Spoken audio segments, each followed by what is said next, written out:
പഹൽഗാം ഭീകരാക്രമണത്തിന്റെ പശ്ചാത്തലത്തിൽ അതിർത്തിയിൽ ജാഗ്രത ശക്തമാക്കി ലോക്സഭാ പ്രതിപക്ഷ നേതാവ് രാഹുൽ ഗാന്ധിയും കരസേനാ മേധാവി ഉപേന്ദ്ര ദ്വിവേദിയും ഇന്ന് കാശ്മീരിലെത്തും. അനന്ത്നാഗിലെത്തുന്ന രാഹുൽ ആശുപത്രിയിൽ പരിക്കേറ്റ് ചികിത്സയിൽ കഴിയുന്നവരെ സന്ദർശിക്കും. സോന സുരേഷാണ് വിവരങ്ങളുമായി ചേരുന്നത്. സോന, കഴിഞ്ഞ ദിവസം നടന്ന സർവകക്ഷി യോഗത്തിൽ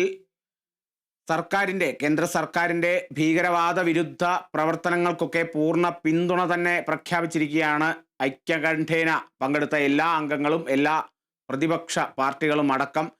ഇന്നിപ്പോൾ കരസേനാ മേധാവിയും രാഹുൽ ഗാന്ധിയും കാശ്മീരിൽ എത്തുകയാണ്. എങ്ങനെയൊക്കെയാണ് ഇവരുടെ കാര്യപരിപാടികൾ, വിവരങ്ങൾ?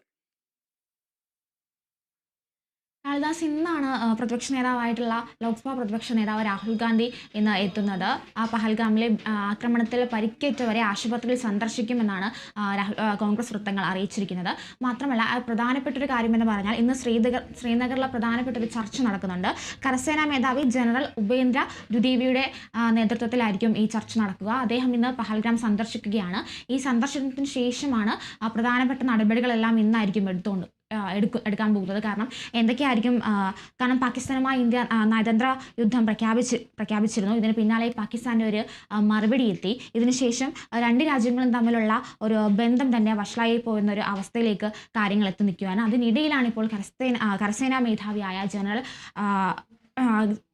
മേധാവി ജനറൽ ഉപേന്ദ്ര ദ്വിവേദി ശ്രീനഗർ സന്ദർശനം എത്തിയിരിക്കുന്നത്. തുടർന്ന് കനത്ത സുരക്ഷയിലാണ് ശ്രീനഗറിൻ്റെ പരിസര ഭാഗങ്ങൾ മുഴുവൻ. ഇനി അദ്ദേഹം എത്തിയതിനു ശേഷം നടക്കുന്ന ചർച്ചകളാണ് ഏറ്റവും പ്രധാനം. ഈ ചർച്ചകൾ എന്തൊക്കെ തീരുമാനങ്ങളാണ് എടുക്കുന്നത്, ഭീകരരെ കണ്ടെത്താൻ അടക്കമുള്ളത്, അതുപോലെ ഒരു സൈനികൻ ഇപ്പോഴും കസ്റ്റഡിയിലുണ്ട്, അതിനെപ്പറ്റിയുള്ള കാര്യങ്ങളായിരിക്കും കൂടുതലായും ചർച്ച ചെയ്യുന്നത്.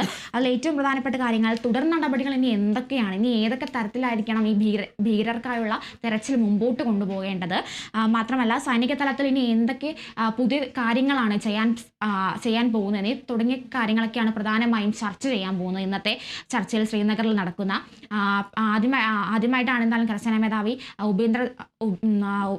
മേധാവിയായിട്ടുള്ള ജനറൽ ഉപേന്ദ്രനാഥ് അവിടെ എത്തുന്നത് ചർച്ചയ്ക്ക്. അതാണ് ഏറ്റവും പ്രധാനപ്പെട്ട കാര്യം തന്നെ പറയാൻ സാധിക്കുന്നത്. മാത്രമല്ല, ലോക്സഭാ പ്രതിപക്ഷ നേതാവ് രാഹുൽ ഗാന്ധിയും ഇന്നിവിടെ സന്ദർശനത്തിന് എത്തുന്നുണ്ട്.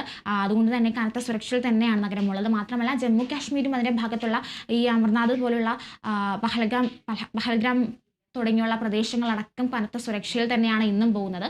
കനത്ത സുരക്ഷയിൽ തന്നെ നിൽക്കണമെന്നാണ് ഇന്നലെ ചേർന്ന സർവകക്ഷി യോഗത്തിലും ഒരു തീരുമാനമെടുത്തിട്ടുണ്ടായിരുന്നത്. ബൈസരൺ താഴ്വരയിൽ സൈന്യം മൊത്തത്തിൽ വളഞ്ഞിട്ടുള്ള ഒരു തെരച്ചിലാണ് നടത്താൻ ഉദ്ദേശിക്കുന്നത്. മാത്രമല്ല, ഈ തെരച്ചിൽ പ്രധാനമായും പങ്കെടുക്കുന്നത് ജമ്മു കാശ്മീരിൻ്റെ പോലീസ് സംഘം, അതിലെ കമാൻഡർമാർ, അതുപോലെ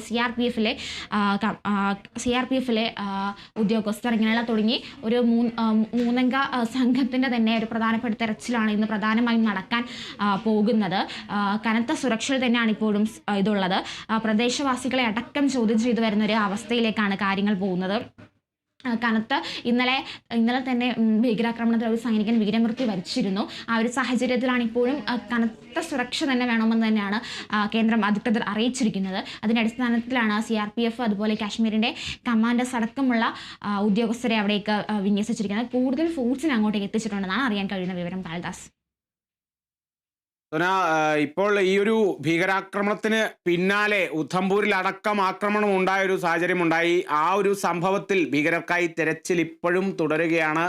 ഒരു മേഖലയിൽ, ഉധംപൂർ മേഖലയിൽ ഏറ്റുമുട്ടൽ ഇപ്പോഴും തുടരുന്നുണ്ട് എന്ന് തന്നെയാണ് നമുക്കറിയാനും സാധിക്കുന്നത്. ഇപ്പോൾ പ്രതിപക്ഷ നേതാവ് അടക്കം ഈ ഒരു ജമ്മുവിൽ എത്തിച്ചേരുന്ന സാഹചര്യത്തിൽ തുടർന്നുള്ള കരസേനയുടെ നടപടികളൊക്കെ എങ്ങനെയായിരിക്കും എന്നുള്ളതും കൂടി അറിയേണ്ടിയിരിക്കുന്നു. കാരണം ഇപ്പോഴുള്ള സേനയുടെ സ്ട്രെങ്ത് അങ്ങനെ തന്നെയാണോ, അല്ലെങ്കിൽ കൂടുതൽ സേനയെ വിന്യസിപ്പിക്കുകയാണോ? NIA സംഘം അടക്കം ജമ്മുവിലുള്ള കാര്യം കൂടി നമ്മൾ ഓർക്കേണ്ടിയിരിക്കുന്നു.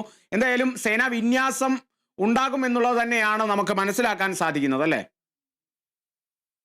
ഇന്നലെ ഉധംപൂരിൽ വെച്ച് നടന്ന ഒരു ഭീകരാക്രമണത്തിലാണ് ഒരു സൈനികന് വീരമൃത്യു സംഭവിച്ചിരിക്കുന്നത്.